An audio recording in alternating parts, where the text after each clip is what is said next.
The ferocious Mongol regime that had conquered Korea and China over the last century was, again, looking to expand its empire. Its leader, the legendary Kublai Khan, wrote to the Japanese emperor informing him that the Mongols expected to receive tributes and taxes from Japan. Khan received no response. Enraged, the Mongol ruler dispatched a fleet of warships to teach the obstinate provincials a lesson. It's the only time between the early 500s and the 20th century that Japan was invaded by a foreign power, and one of only 2 times that the Japanese warriors actually fought a foreign enemy. The Mongol fleet set out from the Korean peninsula with hundreds of ships and several thousand men. They landed at Hakata Bay on Japan's southernmost main island. The samurai warriors sent to face them were in for a rude awakening. They confronted a very different form of battle. The samurai method of fighting during this period was somewhat ritualized and consisted primarily of mounted archery duels. Proud opponents on horseback would square off in bouts of individual combat. The Mongols, having arrived by ship, had no horses and fought on foot, many with swords and spears. They simply formed themselves into tight, powerful units and attacked. And in this battle, many of them ruthlessly speared the samurai horses. For added shock effect, they even made use of explosive devices filled with gunpowder. So these sounds made the samurai horses panic. And so samurai had to withdraw to the capital in Kyushu. At the end of the day, the Mongols held the battlefield, but apparently they didn't know they had won. Perhaps believing the samurai would be reinforced and attack that night, the Mongols suddenly pulled back to their ships and set sail. For now, at least, the samurai were safe. However, they feared it could happen again, so they immediately took preventative measures. The Kamakura government basically constructed walls along every beach where sizable forces could land. And these walls that could extend for miles. They'd be about sometimes several feet high, several feet wide, and they'd be about 20 feet behind the beaches. A good thing, because the Mongols came back. 7 years later, Kublai Khan put together an armada of several thousand ships and tens of thousands of men. The wall building paid off.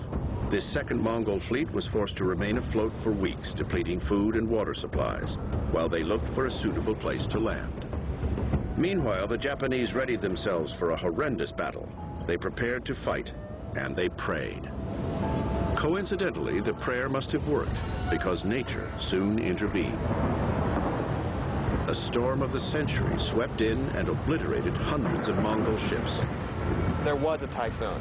It did hit, and it did destroy one whole fleet. I just say the typhoon was the end point of a defeat long in the making. That's how I look at it. It didn't cause the defeat, it just finalized the defeat.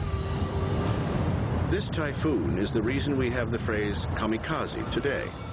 The samurai who defended against the Mongols had prayed for assistance from their Shinto deities. Shinto is roughly a mixture of ancestor and nature worship. The warriors believed that the gods delivered the storm, so they called it kamikaze, which means divine wind. To keep the gods on their side, since they fully expected the Mongols to try again, both the imperial court and the shogunal government in Kamakura ordered an ongoing series of prayer rituals at Shinto shrines and Buddhist temples across the land. To help in the effort, they also tried to harness another perceived form of spiritual power. For the samurai, the importance of the sword cannot be overstated. Swords had long been thought to possess unique spiritual qualities. Accordingly, master swordsmiths were commissioned to make special blades for shrines and temples as tokens of good luck. The process of making a sword, it's not simply pounding out the metal. It was actually a religious experience as well. Often we hear about smiths who meditate, who pray, who recite sutras while they're making the sword. I have one particular sword. He meditated for 100 days underneath a waterfall in the freezing winter before making the sword. So the idea was to purify not only his technique, but his mind, body, and soul. And that was all put into the process of making each blade. This is a great tradition, really fascinating. Japanese swords before the 7th century were straight-bladed, double-edged weapons. The straightness of the blade made them better suited for thrusting than slashing.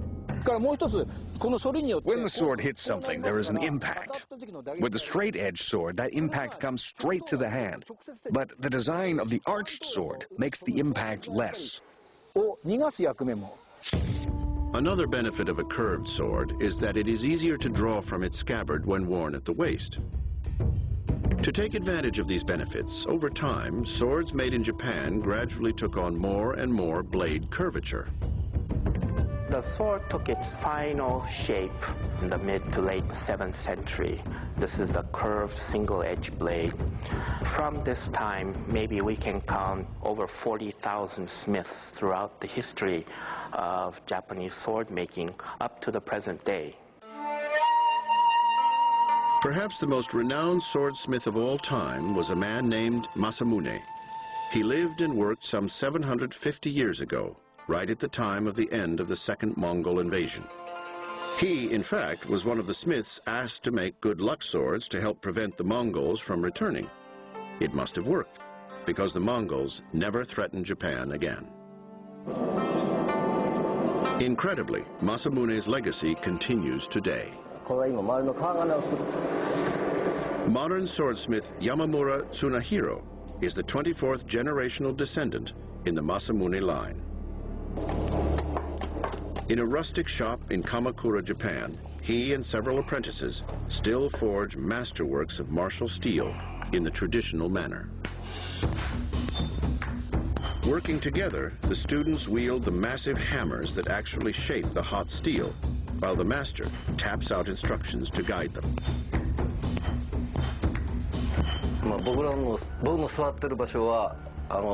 Where I am sitting, in musical terms, is the conductor's chair. And with the hammer in my hand and gestures, I signal where to pound and how fast or slow.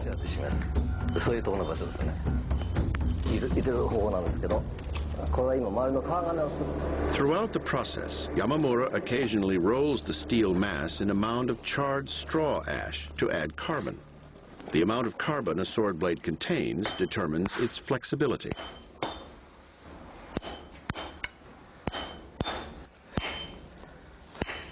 By folding and refolding the metal over and over again, we strengthen it. That's the purpose of the process. Boric acid inserted in each fold removes oxygen and prevents rusting between layers.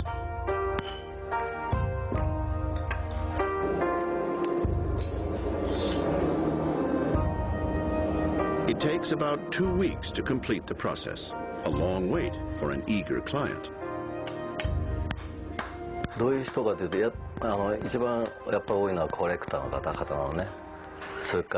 most frequent clients are collectors, also ones who have a specific purpose, or ones that experienced something for the first time, something worthy of commemorating, for which they want a sword for protection. That is common as well. For instance, a protection sword for the newly born grandchild or the newly rebuilt home. Those kinds of requests are common.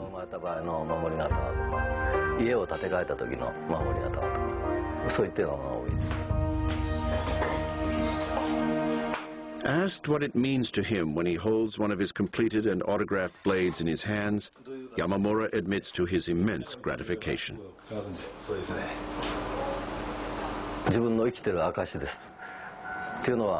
It is the proof that I'm alive. When I put my name into a sword, it's going to remain there for about 1,000 years. And that's proof I lived in this age. Indeed, swords crafted by his famous ancestor of 700 years past are still in private collections today, each one having been passed down through the centuries following the Mongol invasions. As the years progressed, this simple yet elegant form of sidearm would become such a valued instrument of personal protection and such an integral component of the warrior identity, it would come to be known